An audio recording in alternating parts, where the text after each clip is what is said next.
नमस्कार मेरे प्यारे भाइयों बहनों बच्चों। यह वीडियो भी श्रीमद् भगवत गीता के बारे में ही बन रही है और इस समय हम श्रीमद् भगवत गीता के अध्याय 18 के श्लोक 23 पर आ गए हैं। इसमें भी श्री कृष्ण भगवान अर्जुन को राजसी जो प्रकृति का व्यक्ति है उसके बारे में बताते हैं कि उसकी प्रकृति कैसी होती है, उसका आचरण कैसा होता है। तो श्री कृष्ण भगवान कहते हैं, नियतं संग्रहितं राग द्वेष तय कृतं अफल प्रेप्सुना कर्म यत्तत् सत् सात्विकम उच्यते। इसमें श्री कृष्ण भगवान ने सात्विक व्यक्ति के लिए कहा है।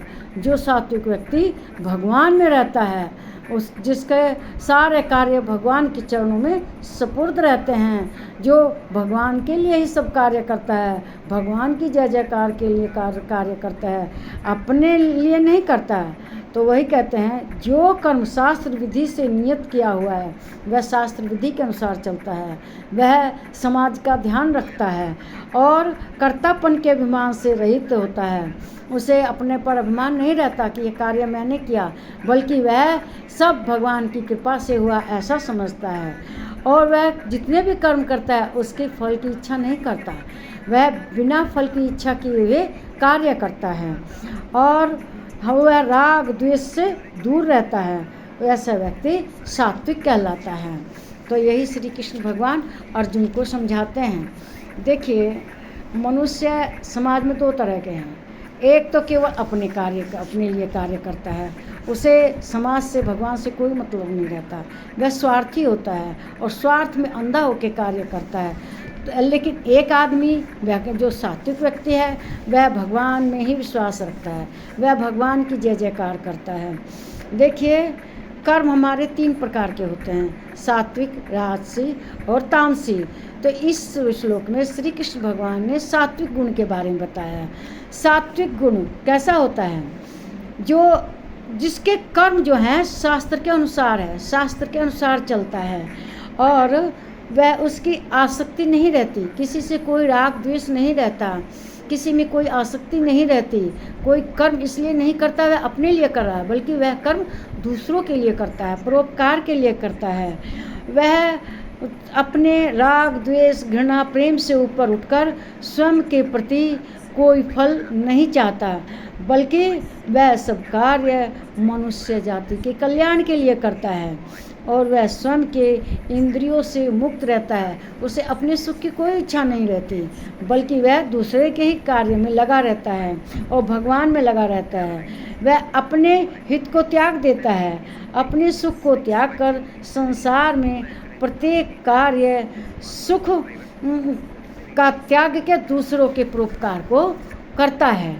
और जो नित्य कर्म फल काम रहित किया जाता है, मतलब अपनी इच्छा को पूरी करने के लिए राग द्वेष आसक्ति से उठकर इसे सब त्याग देता है वह, और सात्विक कर्म करता है, मतलब भगवान के प्रति कर्म करता है।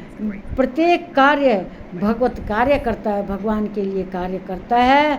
वह निजी कामना को छोड़कर बल्कि दूसरे के लिए ही कार्य करता है और वह दूसरे की सेवा करता है, भगवान की सेवा करता है, उनकी वंदना करता है और वह अपने कार्यों को बंद कर देता है, केवल भगवान की जय जयकार के लिए कार्य करता है। लेकिन कुछ व्यक्ति होते हैं कि भगवान की जय जयकार से मतलब नहीं है, केवल अपनी जय जयकार हो, अपना स्वार्थ सिद्ध हो। जब तक अपना स्वार्थ सिद्ध होगा तब तक कार्य करेंगे और उसे भगवान से कोई मतलब नहीं है।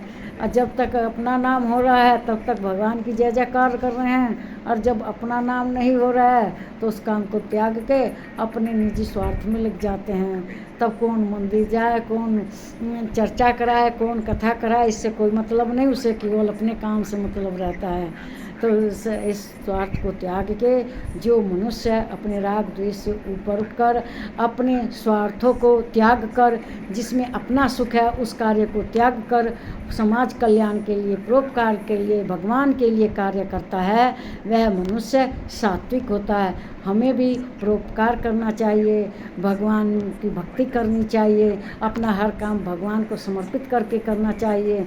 तो हम क्या होंगे? सात्विक होंगे। इससे हम भगवान के चरणों में स्थान पाएंगे।